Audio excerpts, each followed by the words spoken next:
नमस्कार, the credible news में आपका स्वागत है। मैं हूं शालिनी। शुरुआत आज की कुछ बड़ी हेडलाइंस के साथ। अडानी ग्रुप ने भूटान के साथ 6,000 करोड़ रुपए का किया समझौता। भूटान की ड्रूक ग्रीन पावर ने 570 मेगावाट की वांगचू जल विद्युत परियोजना के लिए समझौता किया। बीजेपी की एक मुस्लिम पदाधिकारी अलीशा अब्दुल्ला ने एक्स पर ट्वीट कर कहा, पार्टी में मुसलमानों के लिए कोई जगह नहीं। पार्टी के एक वरिष्ठ पदाधिकारी ने मेरा अपमान किया। भूकंप से पीड़ित अफगानिस्तान में तालिबानी ने सुनाया फरमान, घायल महिलाओं को नहीं छुएंगे पुरुष। 36 घंटे मलबे में फंसी रही महिला, पड़ोसी गांव की महिलाओं ने मदद की। अमेरिका के उद्योग मंत्री हार्वर्ड लुटनिक ने कहा कि भारत 1-2 महीने में बातचीत की मेज पर लौटेगा और माफी मांगेगा। पीएम मोदी की मणिपुर यात्रा पर बोले गौरव गोगोई, मणिपुर देरी से आने पर पीएम माफी मांगे। बोले न्याय में देरी न्याय न मिलने के बराबर। अब वक्त कुछ बड़ी खबरों को परखने का। अनिल अंबानी फिर क्यों फ्रॉड घोषित हुए? पहले ही भारतीय स्टेट बैंक और bank of India Anil Ambani को फ्रॉड घोषित कर चुके हैं और अब बैंक ऑफ बड़ौदा ने भी यही कहा है। दरअसल पूरा मामला कुछ इस तरीके से है कि रिलायंस कम्युनिकेशन अनिल अंबानी की एक कंपनी को बैंक ऑफ बड़ौदा से 2,462.50 करोड़ का लोन मिला था। कंपनी ने ये लोन नहीं चुकाया और अब 1,656.7 करोड़ रुपए बाकी है। जब कोई लोन 90 दिन तक नहीं चुकाया जाता तो वो नॉन परफॉर्मिंग एसेट बन जाता है। आरकॉम का ये खाता 2017 में ही एनपीए हो गया था। बैंक ने अब इसे फ्रॉड घोषित कर दिया है और इस मामले को आगे की कार्रवाई के लिए ईडी और सीबीआई को भेज दिया है। एक बार फ्रॉड घोषित होने पर वो कंपनी या व्यक्ति अगले 5 साल तक कोई नया लोन नहीं ले पाएगा। आरकॉम और अनिल अंबानी अब इस पर क्या कह रहे हैं वो भी जान लीजिए। आरकॉम के प्रवक्ता ने कहा कि ये मामला 12 साल पुराना है और उन्होंने कहा कि अनिल अंबानी 2006 से 2019 तक सिर्फ नॉन एग्जीक्यूटिव डायरेक्टर थे। इसका मतलब है कि वो कंपनी के रोजाना के काम या फैसलों में सीधे तौर पर शामिल नहीं थे। उन्होंने इन सभी आरोपों को गलत बताया और कहा कि वो कानून का सहारा लेंगे। आरकॉम पर 44,400 करोड़ रुपए का कर्ज है और ये 2019 से दिवालिया प्रक्रिया में है। इसका मतलब है कि कंपनी अपना कर्ज चुकाने में असमर्थ है। बैंकों ने 2020 में कंपनी को बचाने के लिए एक प्लान भी बनाया था, लेकिन वो मामला अभी कोर्ट में है। क्या लाल किले से हुई चोरी? सोचिए, हर साल जहां प्रधानमंत्री तिरंगा फहराते हैं, जहां चप्पे चप्पे पर सुरक्षा का पहरा होता है, उसी लाल किले से करोड़ों रुपए का सोना और कीमती कलश चोरी हो गए। एक वायरल सीसीटीवी में दिखा एक चोर जैन पुजारी बनकर आया और 1.5 करोड़ का खजाना लेकर बड़े आराम से हवा हो गया। दरअसल लाल किला परिसर के 15 अगस्त पार्क में 10 दिनों का धार्मिक आयोजन दशलक्षण महापर्व आयोजित किया गया था। वहीं इसी कार्यक्रम में लोकसभा के अध्यक्ष ओम बिरला भी आए हुए थे। कहा गया कि ओम बिरला के स्वागत की अफरा तफरी के बीच कलश मंच से गायब हो गया और इस चोरी का जो वीडियो सामने आया है उसमें दिख रहा है कि एक चोर जैन पुजारी के वेश में आता है और कीमती सामान से भरा बैग लेकर भाग गया। जो सामान चोरी हुआ है उसमें सोने का कलश गायब हुआ है। उसमें लगभग 760 ग्राम के सोने का नारियल लगा था और 115 ग्राम के दूसरे कलश पर हीरे, पन्ने और मणिक जड़े थे। इन्हें जैन धर्म में पवित्र माना जाता है और ये अनुष्ठानों में काम आती हैं। पुलिस ने कहा कि संदिग्ध की पहचान कर ली गई है और इसे जल्द ही गिरफ्तार किया जाएगा। हालांकि ये पहली बार नहीं है जब लाल किले में सुरक्षा में सेंध हुई है और इससे पहले 2 अगस्त को लाल किले की सुरक्षा में तैनात पुलिसकर्मी एक डमी बम का पता नहीं लगा पाए थे। दिल्ली पुलिस के मुताबिक 15 अगस्त को स्वतंत्रता दिवस के कार्यक्रम को लेकर स्पेशल सेल की एक टीम 2 अगस्त को सादे कपड़ों में मॉक ड्रिल के लिए पहुंची थी और वो अपने साथ एक नकली बम लेकर लाल किले में दाखिल हुए। उस समय लाल किले की सुरक्षा में तैनात पुलिसकर्मी बम डिटेक्ट नहीं कर सके।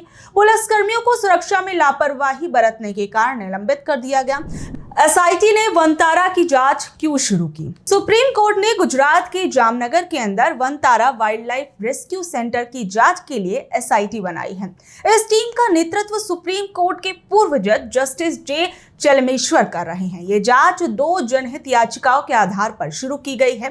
ये याचिकाएं तब दायर की गई थी जब महाराष्ट्र के कोल्हापुर में एक हथनी को वनतारा लाया गया था, जिस पर काफी ज्यादा विवाद हुआ था। याचिका में कई गंभीर आरोप लगाए गए थे, जिनमें भारत और विदेशों से जानवरों की अवैध खरीद फरोख्त, जानवरों के साथ दुर्व्यवहार और वित्तीय गड़बड़ियों और मनी लॉन्ड्रिंग जैसे आरोप शामिल हैं।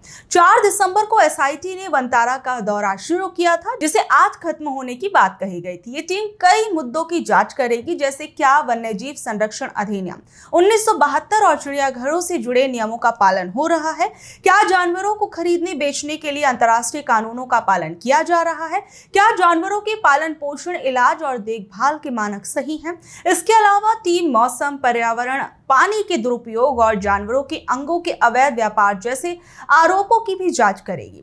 सुप्रीम कोर्ट ने एसआईटी से 12 सितंबर तक अपनी रिपोर्ट सौंपने को कहा है। सुप्रीम कोर्ट ने साफ किया है कि वो जांच से सच्चाई का पता लगाने के लिए कर रही है, ताकि सही स्थिति सामने आ सके। कोर्ट ने यह भी कहा कि इस आदेश का मतलब ये नहीं है कि वनतारा पर कोई संदेह नहीं है। जांच का आदेश मिलने के बाद वनतारा ने कहा कि वो पूरी पारदर्शिता और ईमानदारी के साथ एसआईटी का सहयोग करेगा और पशु कल्याण के अपने मिशन को जारी रखेगा। क्या बिहार चुनाव से पहले एनडीए में सीट बंटवारे पर चल रहा घमासान?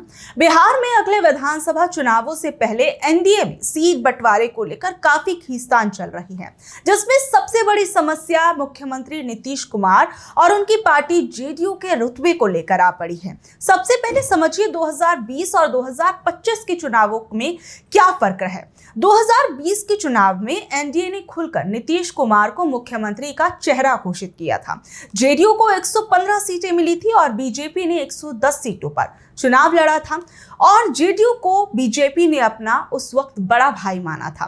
और 2025 के लिए इस बार बीजेपी की तरफ से नीतीश कुमार को लेकर कोई साफ रुख नहीं है। बीजेपी और जेडीयू दोनों ही लगभग 100 सीटों पर लड़ना चाहते हैं, जिससे जेडीयू के बड़े भाई वाले दर्जे के खत्म होने की बात सामने आ रही है। वहीं चिराग पासवान और जीतन राम मांझी का भी दबाव सामने आ रहा है। इस सीट बंटवारे की मुश्किल में चिराग पासवान की पार्टी भी एक बड़ी वजह मानी जा रही है। 2020 में चिराग ने जेडीयू के खिलाफ अपने उम्मीदवार खड़े कर दिए थे, जिससे जेडीयू को काफी नुकसान हुआ था और वो सिर्फ 43 सीटें ही जीत पाई थी, जबकि 2015 में उसने 71 सीटें जीती थी। और अब चिराग पासवान 40 सीटें मांग रहे हैं। हालांकि उन्हें 20 से 25 सीटें मिलने की उम्मीद जताई जा रही है। दूसरी ओर जीतन राम मांझी की पार्टी भी 20 सीटें मांग रही है। वो नीतीश कुमार के काफी करीबी भी माने जाते हैं। वहीं उपेंद्र कुशवाहा भी अपनी नई पार्टी के लिए कम से कम 10 सीट चाहते हैं। और अब गणित क्या कहता है, बिहार में कुल 243 विधानसभा की सीटें हैं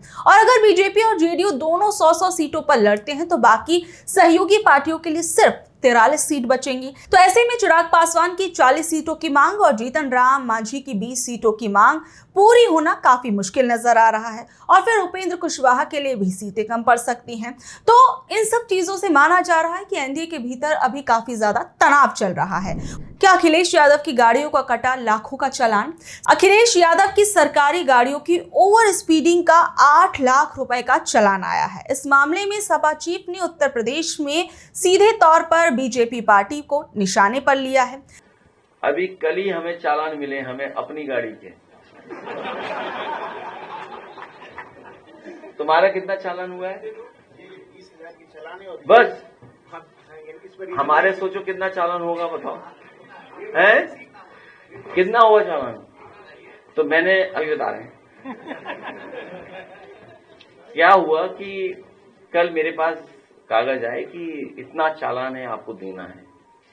तो मैंने पलट के कागज भी नहीं देखा और इसलिए नहीं देखा कि सरकार ने चालान किया है, उनके पास कैमरा होगा और उनके कैमरे में हमारी गाड़ी आई हुई होगी। तो हमने कहा ठीक है, स्वीकार चालान जितना है। चालान जो हमें देना है अपनी गाड़ियों का, सरकारी गाड़ियां जो हमारी ओवर स्पीडिंग की हैं एक्सप्रेस वे पर, 8 लाख रुपए का है। 8 लाख रुपए देने हैं। मैंने कल ही कह दिया कि दे दो इनको। अब इसके बैकग्राउंड में कहानी ये है होगी, जो कहानी होगी, जो लखनऊ आ गए, जो सिस्टम को चला रहा होगा वो बीजेपी का नेता होगा।